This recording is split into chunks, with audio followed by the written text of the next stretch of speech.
Hello, in this video I'm gonna walk you through the financial model Excel template. I will show you the main inputs, the core outputs, reports and charts. So let's get started.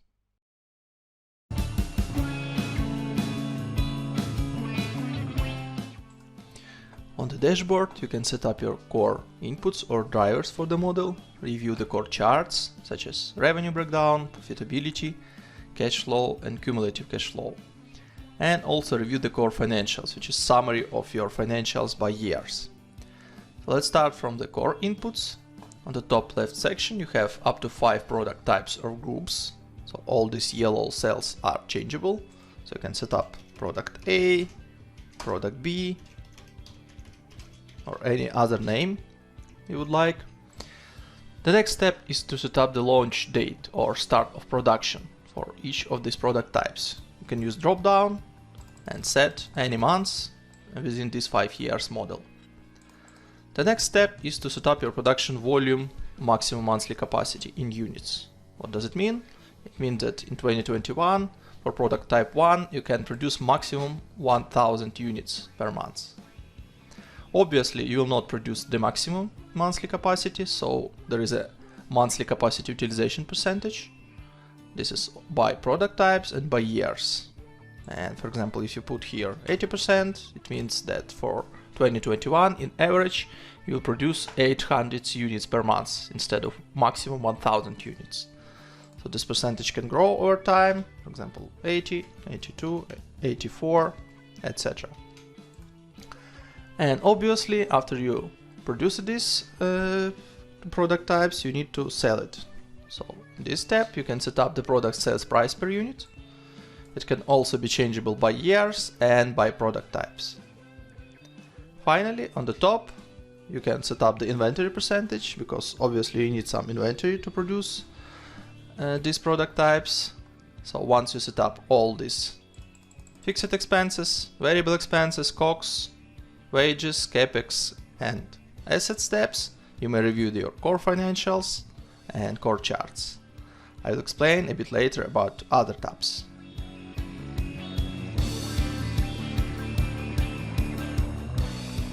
On the seasonality tab you can set up your capacity utilization seasonality assumptions across the months.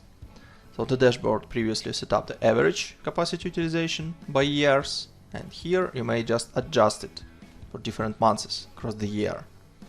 So minus 10% means that, for example, if you have 50% of average capacity utilization across the year, you will multiply this 50% by 0.9 and you will have 45% of capacity utilization for the February. And vice versa. If you have in July plus 10%, for example, so you will multiply your 50% by 1.1 and you will have 55% of capacity utilization for July. If you don't need any capacity utilization seasonality, you can just put 0 across all the months and it will be flat across all the months of the year.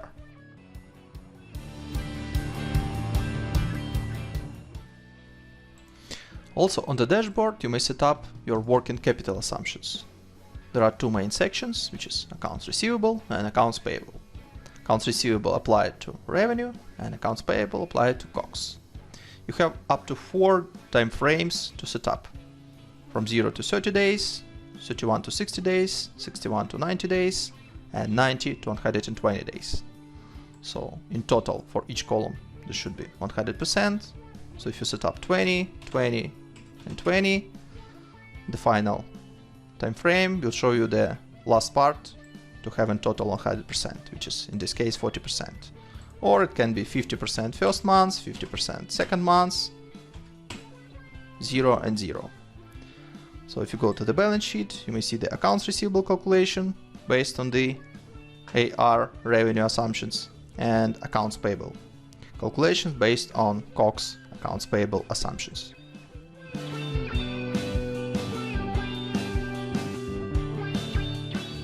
On the income statement tab you may see your main components of your profit and loss, which is total revenue, total cost of goods sold, gross margin, total variable expenses, total admin salaries and wages, total fixed expenses, EBITDA, depreciation and amortization, EBIT, interest expense, net profit before tax, your corporate tax, and as a result, net profit after tax. Please note that each category has its own subcategories, so you may click on this plus button and see the detalization, for example, for fixed expenses, or for variable expenses, or for example for the revenue. On the cash flow statement, you may see your cash flow broken down by cash flow from operating activities, cash flow from investing activities, and cash flow from financing activities. The same information you may see on the cash flow statement in a direct method, operating, investing, and financing activities, but in more collapsed form. Just easier to see the information here. And the balance sheet will show you the breakdown of your current assets, non-current assets, current liabilities, non-current liabilities, and equity by its subcategories. The summary of 3 statements you may find on the Financial Statement Summary tab. On the top you have income statement broken down by 5 years, and the selected year, which you can change here, broken down by months. Below you may see the same information on the chart form. The next set of tables and charts will show you the balance sheet, main KPIs broken down by 5 years and selected year by months. And the last part will show you the cash flow statement breakdown for the 5 years and for 12 months for the selected year, as well as charts with the same information.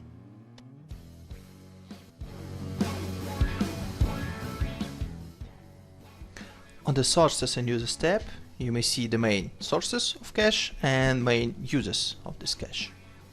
So on the top you may see the funding structure, which is broken down by debts and equity amounts, and on the charts you may see the actual breakdown. Also you may see the gearing or debt to equity ratio here. The next report will show you the sources of funds broken down by different debts or grants, and equity broken down by funders, series A, B, and C. Just more detailed view of funding structure on the top. And finally, below we may see the report, which is very detailed view of sources of cash, which is revenue receipts, debts, and equity, and uses broken down by COGS, variable expenses, fixed expenses, salaries, debt repayments, interest repayments, corporate tax paid, capital expenditure, and finally the cash in bank. Also, you may change the amount of months, which is 1 year, 2, 3, 4, and 5 years. So for example, for the year 5, you may take a look on the sources and on the uses. And below on the chart, you may see this report in the graphical form, which is more easier to review.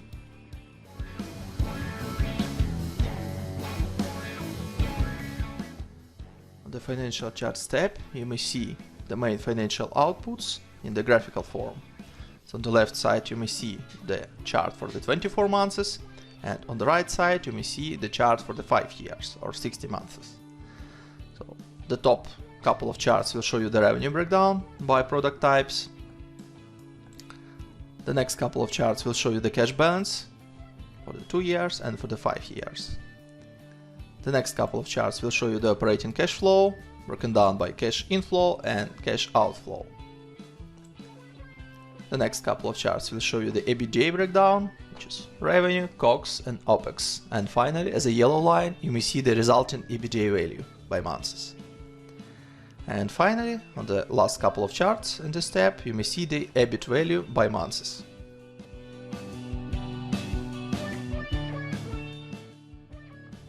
On the Operational Charts tab, you may see the main operating outputs of the model, broken down by 2 sets of charts for 24 months from the left side and for the 5 years or 60 months from the right side. At the top you may see the production volume in units for different product types. The next couple of charts will show you the productivity outputs, which is revenue per day and OPEX per day in average. And finally, on the last couple of charts, you may see the workforce productivity, which means that revenue per one employee and OPEX per one employee, broken down by 2 sets of charts for 24 months and for the 5 years.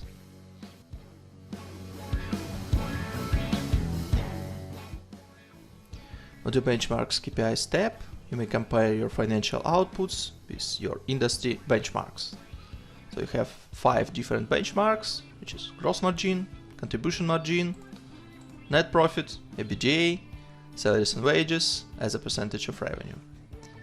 So in these cells you may see the values produced by the model after you set up all the drivers, and in these yellow cells you can set up your industry benchmarks. For example, gross margin for your industry, for your particular country is 85%.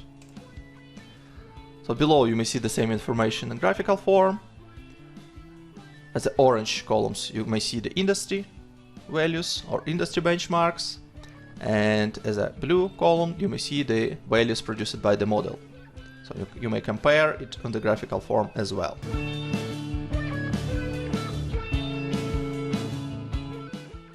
On the top revenue tab you may see the absolute values of your revenue breakdown by product types and percentage breakdown. So on the top you can see this in tabular form. You have 5 product types and 5 years, and you can see the absolute values of your revenue. And on the right side you can see the percentage breakdown.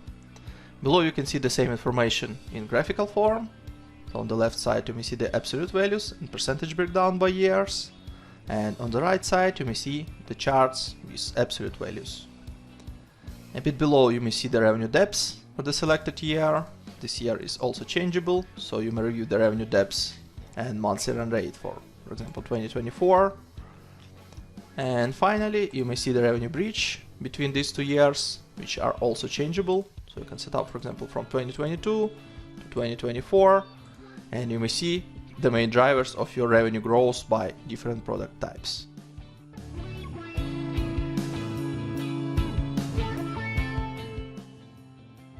On the top expenses tab you may find the breakdown of top 4 expenses categories, and all other expenses collapsed into other category. You may see the breakdown of absolute values broken down by years with a total below, and also to the right you may see the percentage breakdown of these expenses. The same information you may see on the charts below, which you may find the percentage breakdown and the absolute values breakdown. On the couple of charts below you may find expenses depth and monthly run rate for selected year. You are able to change this year, and you may see the absolute values and percentage breakdown on the pie chart. On the expenses bridge you may find the main drivers of expenses growth between these 2 years. These years are also changeable, so you may select the first year and you may select the last year. And you may see that total expenses starting in 2020 will change to total expenses in 2024 by this waterfall.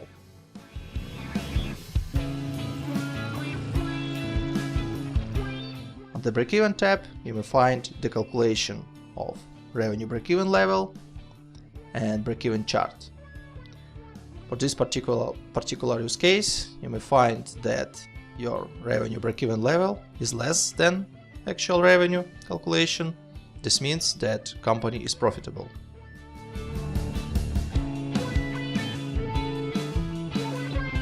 On the valuation tab you may see the calculation of company valuation based on the cost of equity, which you may input here, cost of loans you previously inputted on the dashboard, calculation of resource share you may see here. There is also tax rate, and here you may find the weighted average cost of capital. In the valuation model there is 2 valuation methods, which is EBITDA multiple and revenue multiple. You may select one of them, and below you may input multiple of methods. Based on this information we can see terminal value, which is calculated on unlevered free cash flow.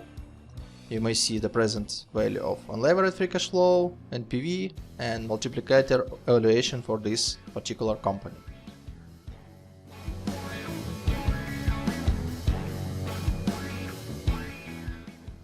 The color coding in the model is very simple. You may change any yellow cell in any yellow sheet within the model. This means that this yellow cell has some input, assumption or driver which impacts the calculation within the model. Blue sheets means that on these sheets there are some charts, reports and other information which can be useful for reporting purposes. On the tabs without color, you have some extra calculations related to revenue, to debts, equity, inventory, and everything which is needed for the reporting. Additionally, you have Contents tab, which allow you to navigate across the model very simple. So you may click on any report and you can go back. It is broken down by reports, assumptions, statements, and setup. There is short explanation about what each tab does, but if you want to know more, you can go to How To and to see more detailed explanation of what each tab does and what inputs you may find on this sheet and what kind of outputs you may find on this sheet as well. Any header of this section is also clickable, so you may click on, for example, Book Assets, and you go directly to this tab.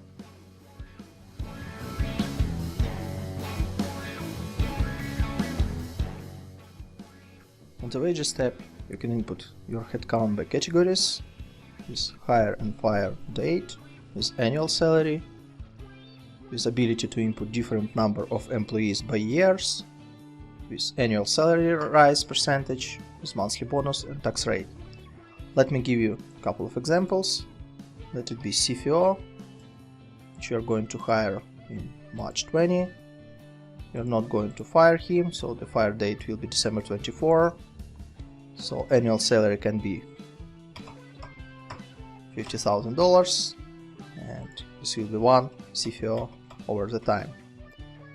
So you may see one CFO, which is one headcount, starting from March till the end of the model, which is December 24.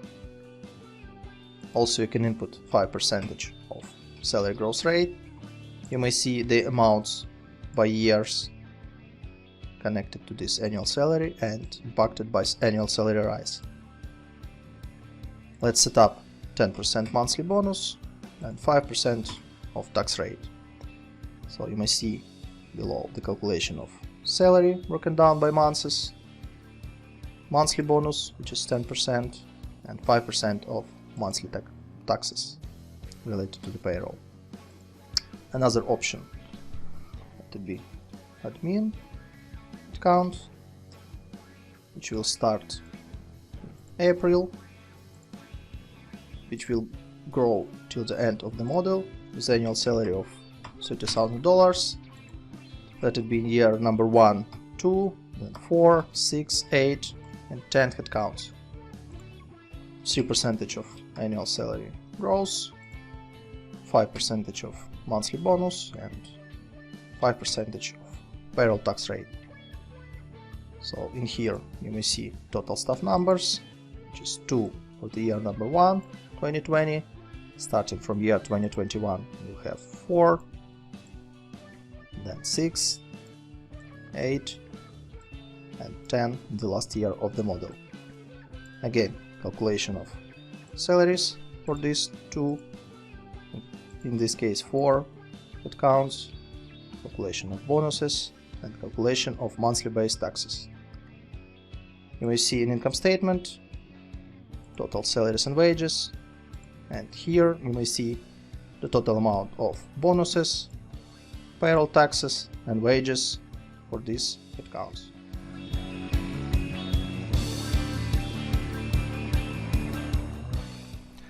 On the COGS tab, you may set up the main components of your cost of goods sold for each of product types. So we have two sections or two approaches. You can set up to 10 line items for COGS as a percentage of revenue and 10 line items for COGS as a dollars per unit. So you can change the names, for example, packaging or any other name you would like to use. So you can set up for this line item, for example, 6, 7, 8, 9, 10, and it will be calculated as a percentage of revenue. And other option is to set up as a dollar per unit. So this means that you have 100 of units produced and $10, so you will just multiply count of units produced by dollars per unit. Below you may see the calculation of COGS for each of product types And finally, in income statement.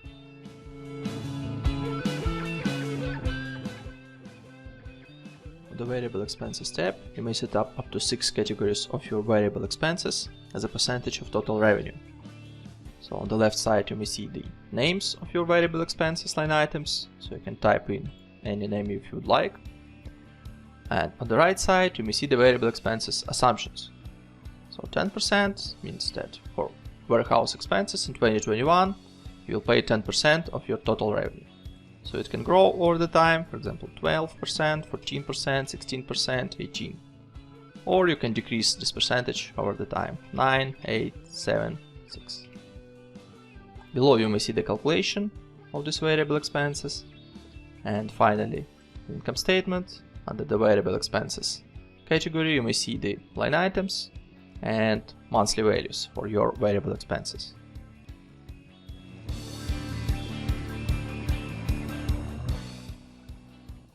On the fixed expenses tab, you may input up to 15 line items for your fixed expenses.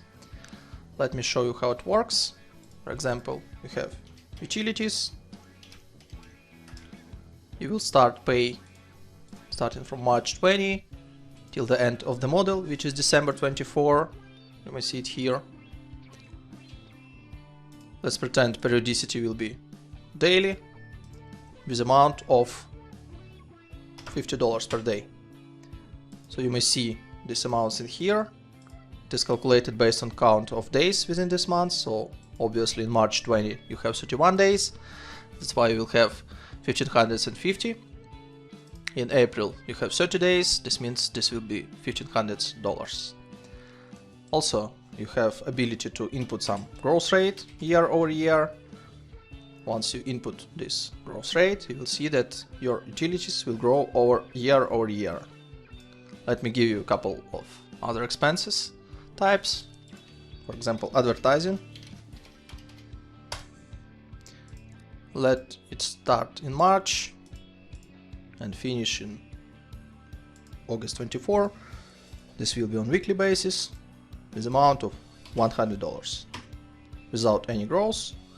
So starting from March till August 24, you have $400 per month, which is 4 weekly payments each month.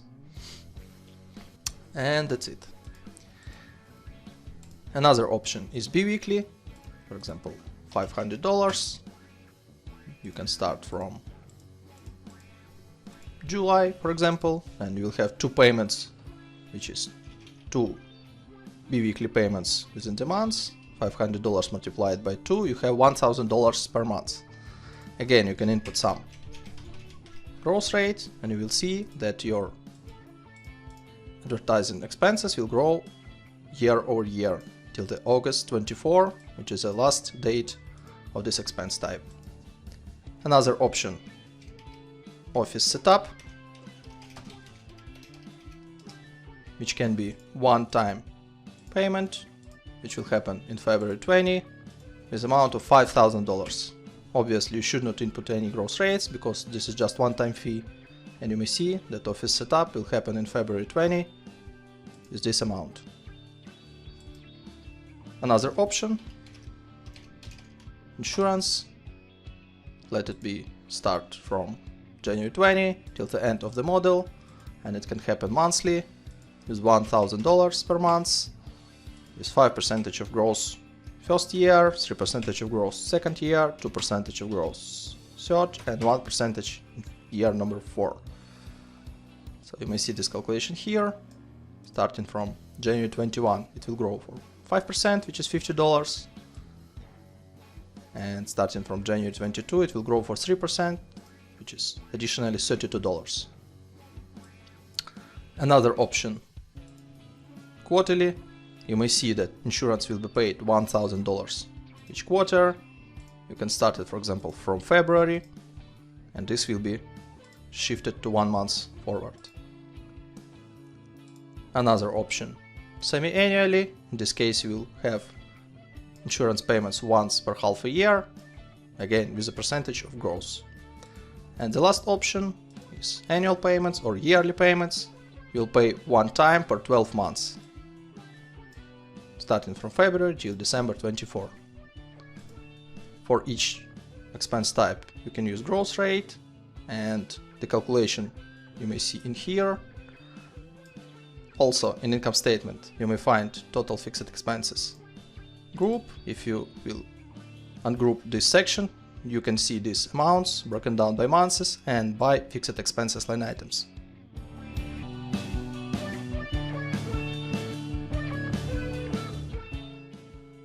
On the CapEx tab you may input up to 20 development expenses categories. Let me give you a couple of examples. So for example, office development with purchase date of February 20 with spending of $10,000, and you also can input payment delay. What does it mean? Let me set up 2 months for example. It means that this amount will be accrued in February because of purchase date is February, but paid development expenses will be in April 20 for this office development. And you will have some balance of CapEx accounts payable for 2 months. Let me give you another example. Other development expenses. Let's say March 20, $5,000 with 0 payment delay. This means that this amount is accrued in March and paid in March as well. The total amount of development expenses you may find in Assets tab. By default it has useful time for 5 years for the calculation of depreciation. You may find calculation of depreciation for development expenses in here. Here you may also find capital expenditure and closing net book value. Additionally, you have up to 6 placeholders for other assets. For example, other assets with useful time of 10 years with cost of $25,000 and with launch date in April. You may find it in here. You can see capital expenditure. You may see book depreciation by months for these amounts, and you may see closing net book value. The total amount of depreciation you may find in income statement. On the cash flow you may find cash flow from investing activities for these assets, and on the balance sheet you may find fixed assets amount under non-current assets and capex prepayment and capex payables as well.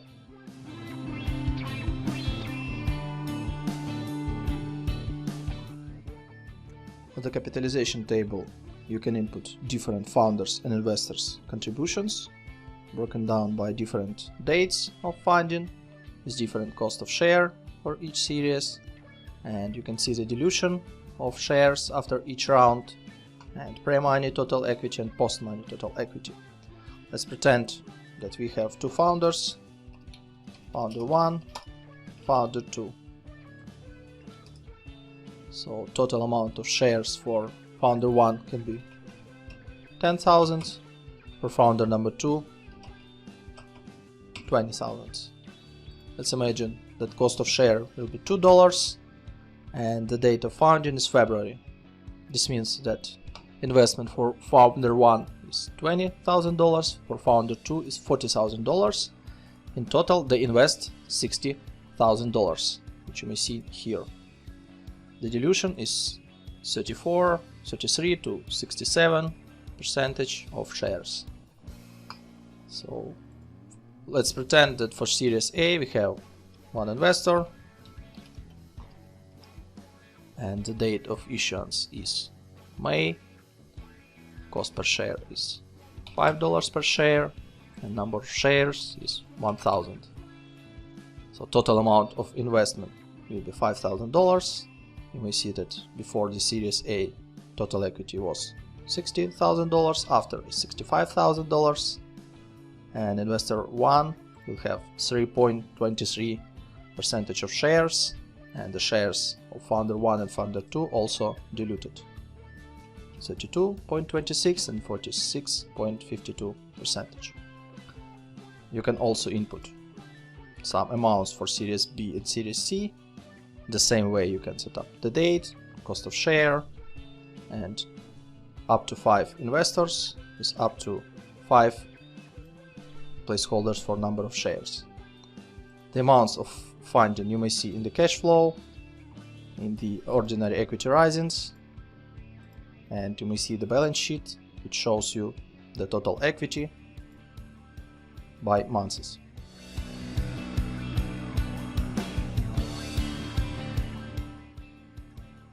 Also on the top of the dashboard you have debt assumptions. Let me show you how it works. So for each debt you are able to select the debt type. There are 2 debt types in the model, which is annuity and usual. Annuity means that each monthly payment, which consists your debt repayment plus interest expenses, will be equal each month. In case if you will select usual, your main debt repayments will be equal parts and interest will be just interest on the debt's closing balance. Let me give you an example how it works. So you may input some amount of the debt, the launch date, term will be 60 months, and interest can be 5%. You may also input the grant, which is just simple amount, which is paid in some specific months, and that's it. No repayments, no terms in terms of interest. So all the calculations of the debts you may see on the capital tab. Calculations for debt number 1, debt number 2, debt number 3, total debts with grants. These calculations impacts income statement, interest expenses, the cash flow, interest paid, debt drawdowns, debt repayments, and on the balance sheet you have the debt closing balance.